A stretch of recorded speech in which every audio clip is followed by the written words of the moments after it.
ایسا معبود نہیں ہے جسے معبود ہونے کا حق حاصل ہو، کیونکہ جو دوسرے معبود ہیں انہیں معبود ہونے کا کوئی حق حاصل، وہ معبود باطل ہیں، وہ معبود ہیں لیکن وہ معبود باطل ہے۔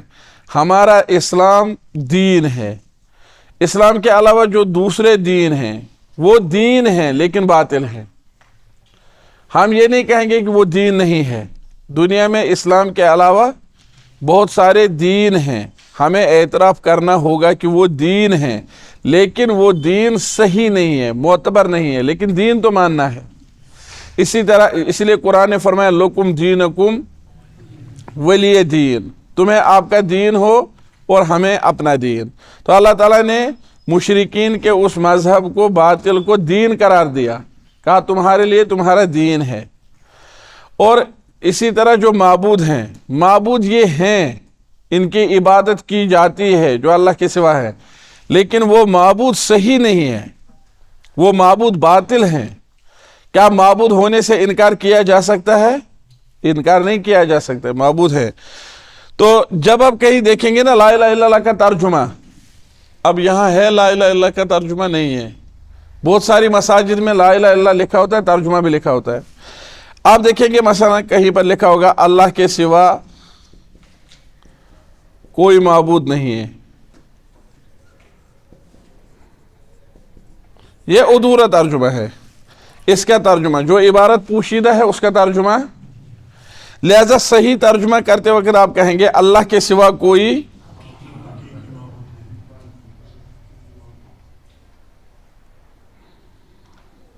حقیقی معبود نہیں ہے، اللہ کے سوا کوئی حقیقی معبود نہیں ہے۔ اگر آپ کہیں گے اللہ کے سوا کوئی موجود نہیں ہے، کوئی معبود موجود نہیں ہے، تو وہ غلط ہے، کیونکہ دنیا میں بہت سارے معبود موجود ہیں۔ وَأَنَّ مُحَمَّدَ رَسُولُ اللَّهِ، اور یہ کہ محمد صلی اللہ علیہ وسلم اللہ کے رسول ہے۔ اس میں اس بات کا اضافہ ضروری ہے کہ اللہ کے آخری رسول ہے، اللہ کے آخری رسول ہے۔ قادیانی مانتے ہیں وَأَنَّ مُحَمَّدَ رَسُولُ اللَّهِ، لیکن وہ آخری نہیں مانتے ہیں۔ وہ کیا نہیں مانتے؟ نبی صلی اللہ علیہ وسلم نے بہت ساری احادیث میں فرمایا لا نبی بعدی، اور قرآن نے ان کو وخاتم النبیین، تمام انبیاء کے آخر پہ آنے والے، ان کے لیے مہر یعنی آخری پیغمبر۔ اور نبی کریم صلی اللہ علیہ وسلم نے کتنی احادیث میں فرمایا لا نبی بعدی، میرے بعد کوئی نبی نہیں ہے۔ آخری نبی ماننا ضروری ہے۔ اقام الصلاۃ، ایتاء الزکوٰۃ، حج البیت و صوم رمضان، یہ الفاظ وللہ الحمد واضح ہے۔ اور یہ حدیث کیا ہے؟ قاعدہ ہے۔ کس چیز کا قاعدہ ہے؟ کسی شخص کے مسلمان ہونے یا نہ ہونے کے لیے یہ حدیث قاعدہ ہے۔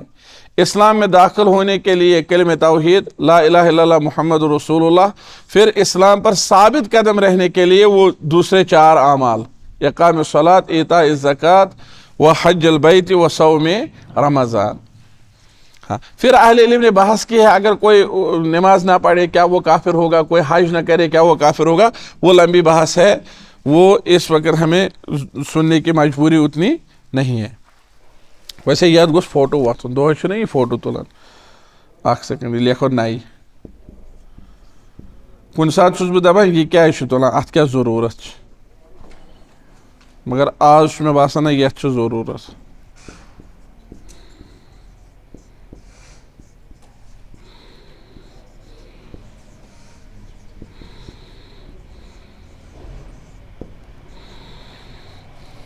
اللہ کے سوا کوئی حقیقی معبود نہیں ہے۔ آج ہم چلیں گے کس حدیث پر؟ حدیث نمبر 4، چوتھی حدیث پر۔ عن ابی عبد الرحمن، عن ابی عبد الرحمن عبداللہ ابن مسعود، عبداللہ ابن مسعود۔ تو پتہ چلا، آخر پر اٹھانا، ابو عبد الرحمن یہ 2 ہیں، یہ کتنے ہیں؟ 2 ہیں۔ یہ جو ان ہے نا یہ صیغۃ الادا،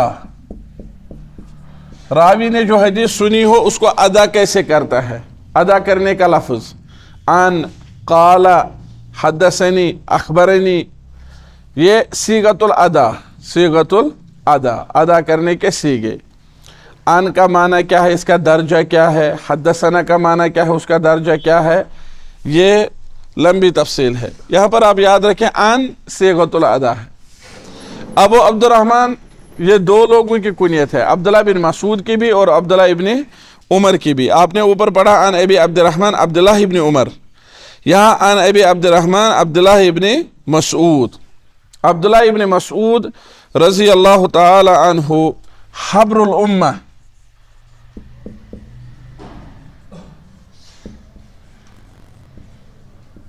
رضی اللہ عنہ, جلیل القدر صحابی, جلیل القدر صحابی, اور ان لوگوں میں سے جنہوں نے بہت شروع میں ابتدا میں اسلام لایا ہے, من السابقین الاولین. قال حدثنا رسول اللہ, فرمایا ہم سے حدیث بیان کی رسول اللہ صلی اللہ علیہ وسلم نے. یہ ایسا اسلوب اختیار کیا جس میں تاکید ہے, ہم سے حدیث بیان کی, ورنہ عموماً آتا ہے قال رسول اللہ یا عن النبی صلی اللہ علیہ وسلم انہ قال, لیکن یہاں عبداللہ ابن مسعود نے حدثنا کہا, تاکید کا لفظ, ہم سے حدیث بیان کی. اور جہاں ان ہو جہاں حدثنا ہو, زیادہ قسم یہ ہے کہ راوی نے خود یہ حدیث روایت کرنے والے استاد سے سنی ہے, یہ کس میں ہے, حدثنا میں. ان میں یہ معنی موجود, ان میں احتمال ہے سنا بھی ہوگا, نہیں بھی سنا ہوگا, کسی اور نے سنا ہوگا. لیکن جب کہے حدثنا, اس کے دو معنی نہیں ہے, اس کا ایک ہی معنی ہے کہ روایت کرنے والا شاگرد روایت سنانے والے استاد اس سے بذات خود سن رہا ہے.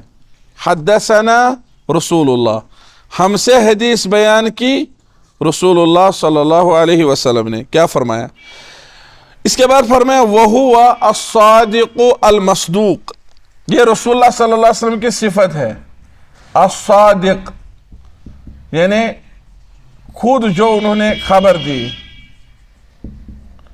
فیما اخبر, المصدوق ان کی تصدیق کی گئی ہے, ان کی تصدیق کی گئی ہے. الصادق المصدوق, الصادق المصدوق ان کی تصدیق ہے. صادق وہ خود سچا ہے, صادق کا معنی ہے وہ, مصدوق ان کی تصدیق کی گئی ہے. کس نے تصدیق کی ہے, اللہ نے اور مومنوں نے. یہ الفاظ کیوں ان کو ذکر کرنے پڑے, ہمیں رسول اللہ صلی اللہ علیہ وسلم نے حدیث بیان کی اور وہ سچے ہیں اور ان کی سچائی جو ہے طائی ہے یا ان کی تصدیق کی گئی ہے اللہ کی طرف سے اور مومنوں کی طرف سے. یہ کیوں کہنا پڑا, کیونکہ اس کے بعد جو حدیث ابن مسعود بیان کرنے جا رہے ہیں وہ غیب کی باتوں میں سے ہے. وہ کن باتوں میں سے ہے, غیب کی باتوں میں سے. کیا فرمایا, ان احدکم یجمع خلقہ, ان احدکم مرد ہو یا عورت ہو دونوں, یجمع خلقہ اس کی پیدائش جمع کی جاتی ہے, مبنی للمجہول,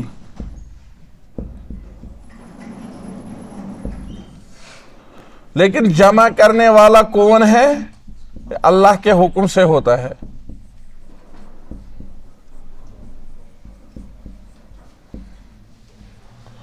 یجمع خلقہ اس کی پیدائش جمع کی جاتی ہے, فی بطن امہ اس کی ماں کی پیٹ میں. بطن سے یہاں پر مراد ہے رحم, بچہ دانی, ورنہ بطن اس سارے حصے کو کہتے ہیں پیٹ کو, لیکن پیٹ میں خاص جگہ ہے, خاص عضو ہے جہاں اللہ تعالیٰ انسان کو جمع کرتا ہے. 40 یوما نطفہ, یہ جو جمع ہوتا ہے یجمع خلقہ, اس کے مراحل ہوتے ہیں. 40 دن پانی ہوتا ہے نطفہ, 40 یوما نطفہ, 40 دن تک پانی ہوتا ہے. ثم یکون علقۃ مثل ذلک, پھر اسی جیسے دن یعنی 40